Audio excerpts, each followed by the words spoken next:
Alors, il y a une question qui est, effectivement, le Premier ministre est responsable du dialogue politique.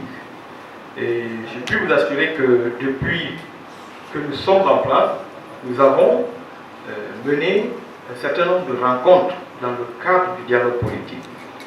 En réalité, le Premier ministre a délégué au ministre d'État, garde des Sceaux, le soin de mener les réunions, d'être sur le terrain, des rencontres, de présider des rencontres avec les partenaires, disons les acteurs politiques.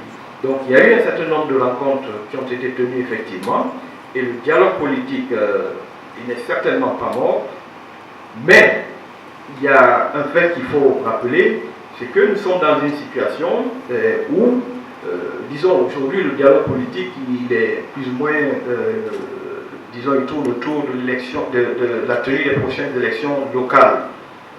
Alors, autour de ces élections, il y a un certain nombre de questions préalables auxquelles il faudrait répondre.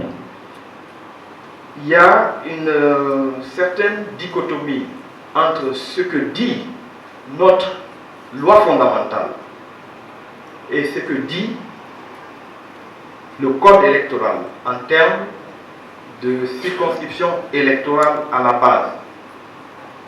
Notre constitution ne prévoit pas les quartiers comme circonscription électorale, alors que le code électoral prévoit les quartiers comme circonscription électorale, donc estime que des élections doivent être organisées au niveau des quartiers, ce que ne prévoit pas la Constitution.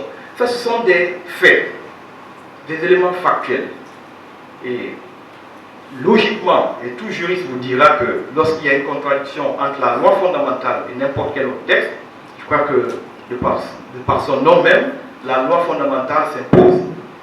C'est là, en fait, un des éléments de blocage, parce qu'on ne peut pas organiser des élections si on ne sait pas, en fait, dans quelle circonscription on organise l'élection. Est-ce que c'est au niveau des quartiers, au niveau un peu plus large des communes ou des CRD?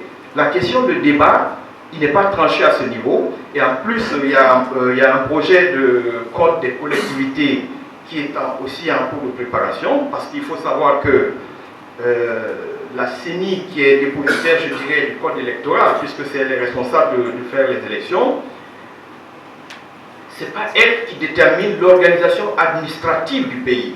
Ça, c'est une prérogative du gouvernement à travers le ministère de l'administration du territoire. Et ce ministère travaille sur un projet de code des collectivités qui, en toute logique, devrait bien sûr tenir compte des textes existants et en particulier de nos textes fondamentaux, donc de notre Constitution. Je ne donne pas une réponse tranchée ici, puisque je vous dis que la réponse n'est justement pas encore tranchée, mais je vous dis qu'il y a cette problématique qui a lieu autour de la question du dialogue politique.